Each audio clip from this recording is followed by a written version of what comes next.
the properties and conduction of the action potential across a nerve fiber, along with the comparison with the graded potential.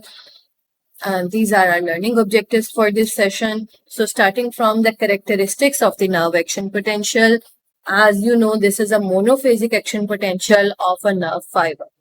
This is the first property that the typically the threshold must be achieved, that is minus 55 millivolts must be achieved for a stimulus to trigger an action potential. If the stimulus is sub-threshold stimulus, less than minus 55 millivolts change, that will be a local or a graded potential change, not an action potential. The nerve conduction across the neuronal fiber of an action potential. If we look into the direction of a propagation, let's say there was a nerve fiber and here the stimulus arrived and there was an action potential generation. Now will the action potential will move towards this direction or this direction? Let's suppose this is soma and this is the terminal boutons of the axon. So ideally, the action potential, it moved towards all the directions, towards the soma as well as its terminal bouton, and even if into its branches, if there are any. Action potential follows all or none law. That is, the action potential is either triggered or not triggered. There is no thing like half action potential or a small magnitude or a big magnitude action potential will be triggered. It's a categorical phenomena. Either it occurs or it does not occur. If the threshold is achieved, action potential will occur. If this is sub-threshold stimulus, there will be no action potential, and we call it all or none principle. Safety factor, the ratio of action potential to the threshold must be greater than 1 for an action potential to trigger. The action potential spreads along the nerve fiber, but it will terminate if the voltage generated is insufficient for the next area. The size and shape of the action potential is stereotypical. This stays constant throughout the nerve fiber, does not conduct in a decremental fashion. The same magnitude will transfer throughout the nerve fiber, and same magnitude, size and shape will be formed in response to any type of the stimulus, may it be a mechanical, chemical or thermal stimulus, and the size and shape is not going to vary in response to change in the stimulus strength as the change occurs in the graded potentials. So this is all and none law. An excitable membrane either responds to an event by production of an action potential that spreads non-decrementally throughout the membrane, or it may not produce an action potential at all. This is all or none law. We can take the example of a pistol over here. If we press the trigger, there is firing of a bullet. If the press is very strong, there is not going to be a greater explosion. Rather still, there is a bullet going to be fired or not going to be fired.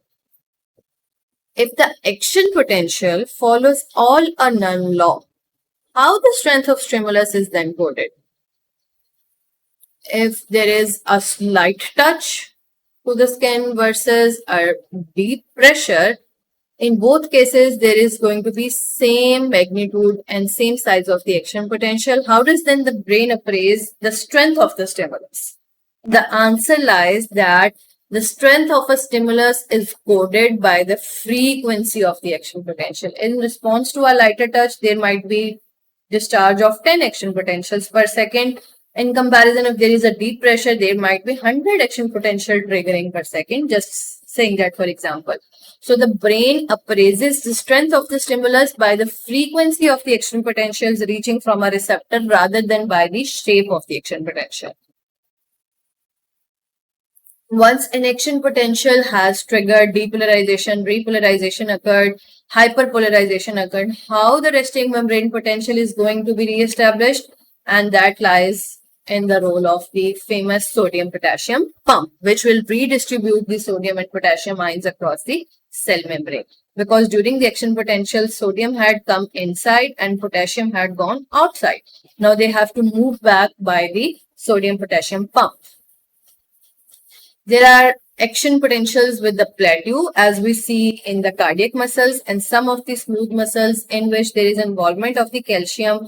Depolarization is not directly followed by the repolarization, rather it stays on this plateau phase for some time, and this is because of the calcium ions. The cause of the plateau is involvement of the slow L-type calcium channels. Rest of the detail we will be discussing in the cardiac physiology. Action potential, where it triggers, is a very important physiological phenomena. The stimulus, the receptors, mostly they are more spread along the dendrites as well as the soma.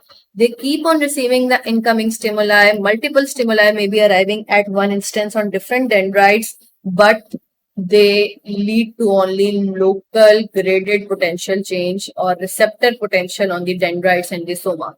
They are incapable of triggering an action potential because of decreased number of voltage gated sodium channels on soma and dendrites. Rather, what happens, these local potentials formed on the dendrites and soma, they keep on traveling towards the axon hillock.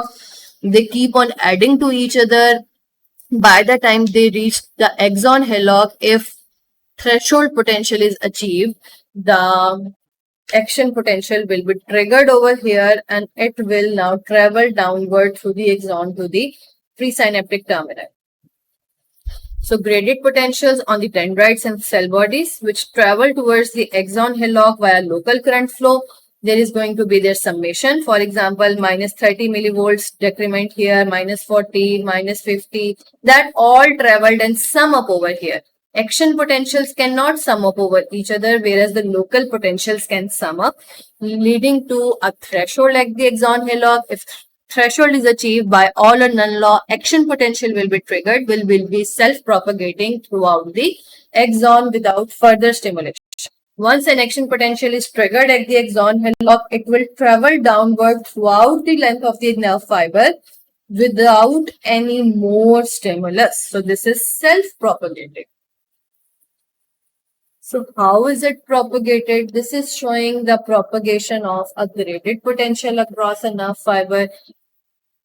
The action potential across a nerve fiber in a non-myelinated neuron. So let's see, there is an action potential over here.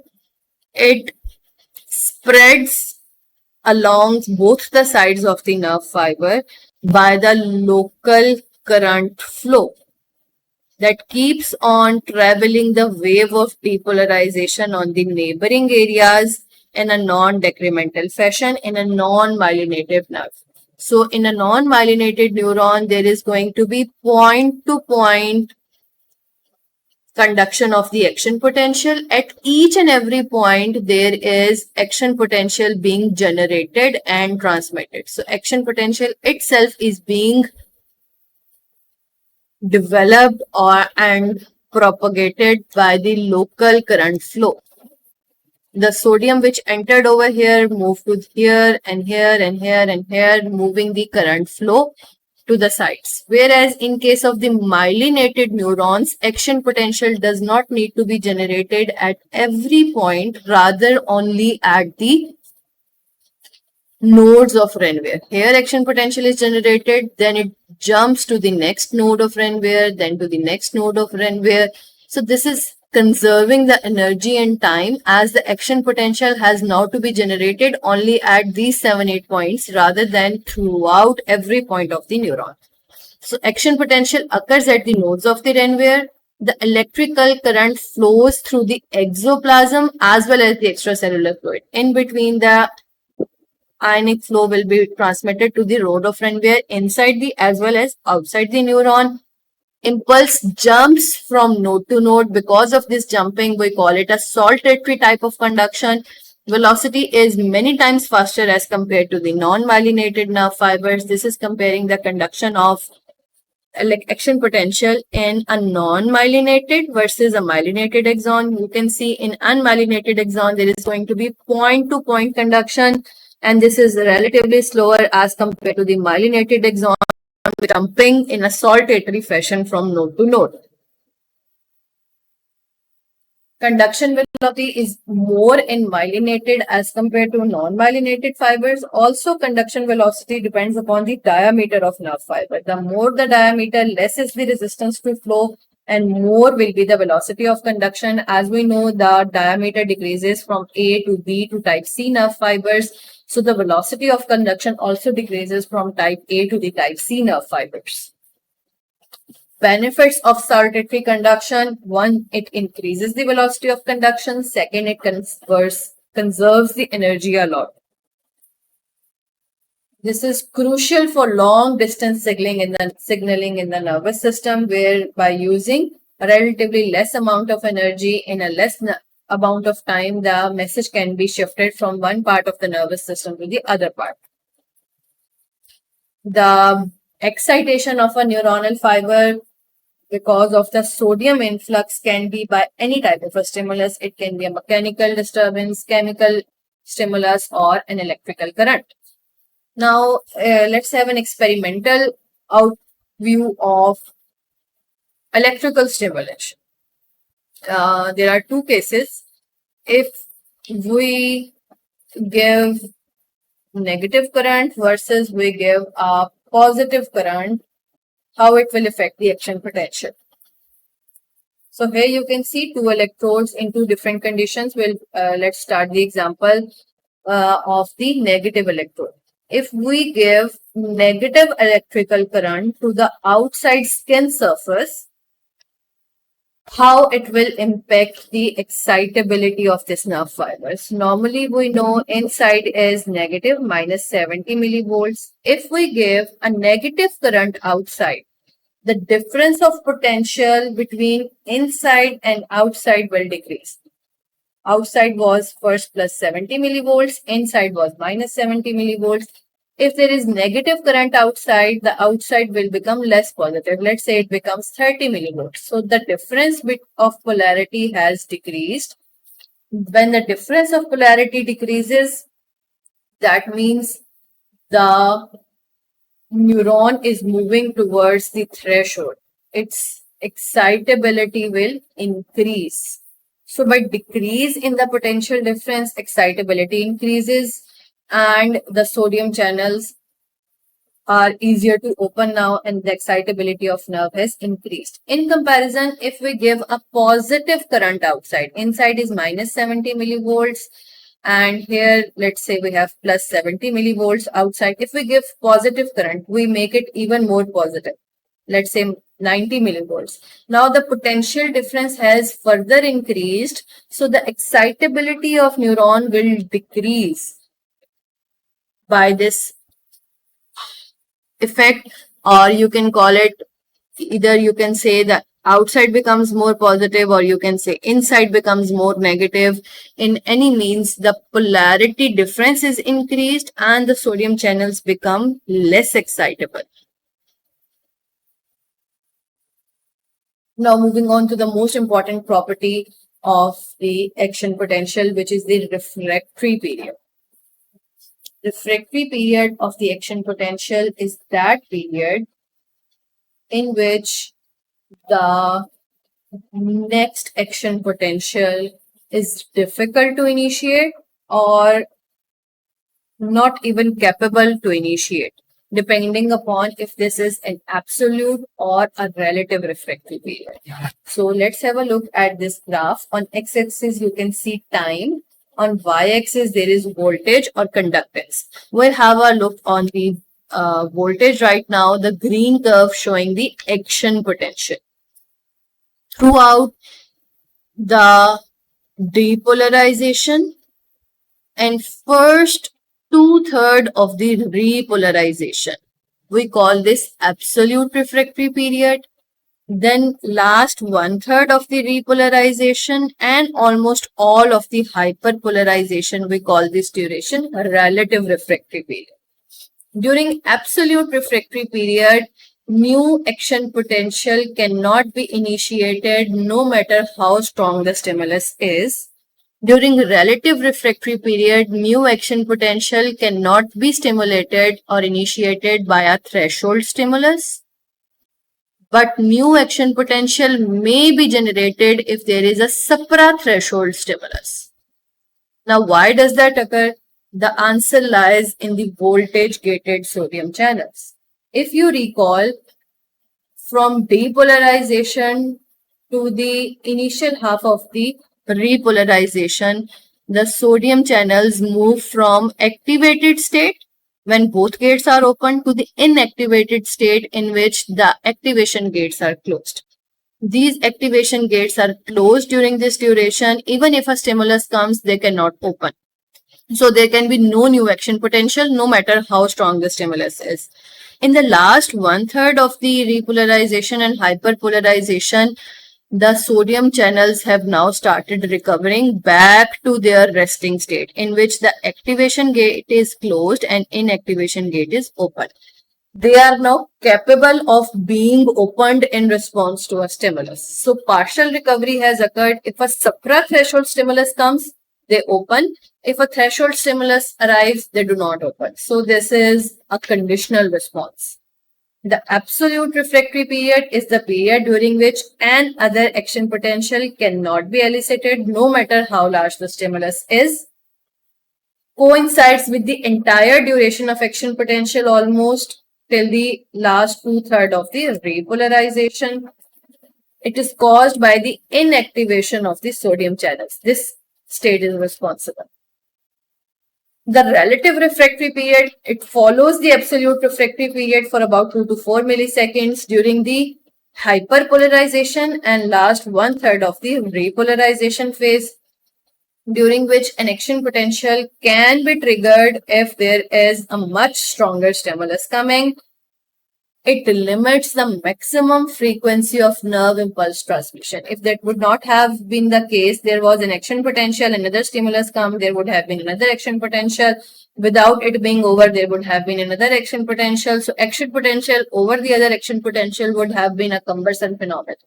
To limit the maximum frequency of action potential, this refractory period rule is there until the nerve has recovered from the previous action potential, new action potential cannot be triggered. And the reason for relative refractory period is partial recovery of some sodium channels to this state, which can respond to the suprathreshold stimulus now. Then there is another phenomena, accommodation. As we discussed, the experimental scenario of an anode or a cathode providing a positive or a negative current outside. Let's take the example that here this is the resting state, minus 70 millivolts, and there comes a stimulus which makes it, let's say, minus 55 or minus 60 millivolts, but does not lead to the triggering of action potential, and this local change in potential is persisting for a prolonged time. For a long time, this is sustained like this. What will happen? The sustained partial depolarization will convert the sodium channels to this inactivated state without even triggering the action potential. So a small sustained stimulus making the localized depolarization change without triggering the action potential can inactivate the sodium channel, which is called as accommodation. Now, during this accommodation, an actual suprathreshold or threshold stimulus arrives that will be incapable of opening the sodium channels and triggering the action potential. This occurs when the cell membrane is held at a depolarized level, such as the threshold potential level. Without firing an action potential, the sodium channels will become accommodated, and we will be looking into its clinical implication with respect to the electrolyte abnormalities in the next session.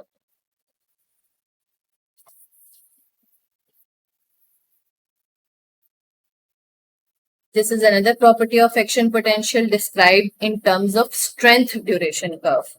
On y-axis, there is strength of the stimulus. On x-axis, there is duration. The first phenomena is Rho base.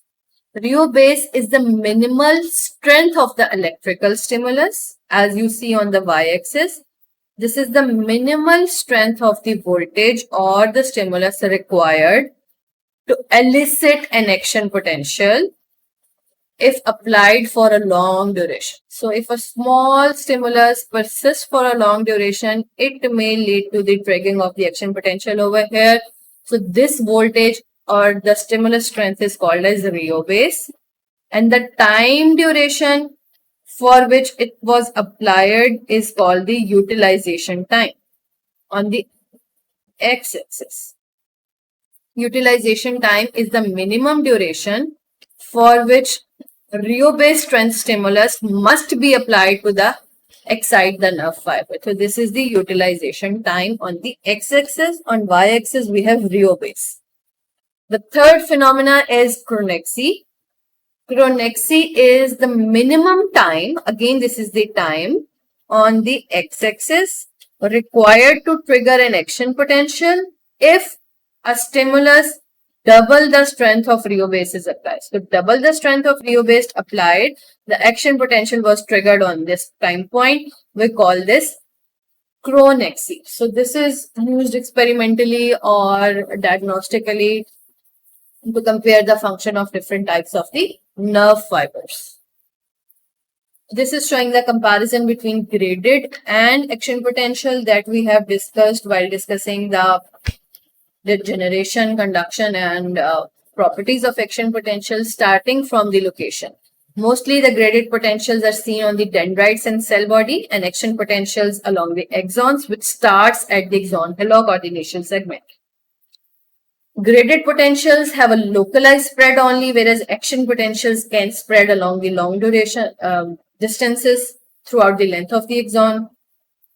The strength or amplitude of the graded potential is variable, proportional to the stimulus strength, whereas action potentials follow all or none law. Graded potentials have a decremental spread, whereas action potentials have a non-decremental spread. There is no threshold for excitation of the graded potential, but it must be reached for an action potential to trigger.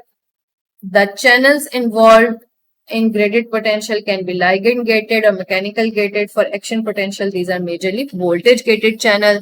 Summation is possible for graded potential in temporal and spatial dimensions, like the graded potentials of three different dendrites can summate together in the cell body. We call this spatial summation. If the graded potential on a single dendrite adds up, we call it a temporal summation. Coming after one another, the stimulus on the same dendrite is adding up. Whereas this is impossible for action potential.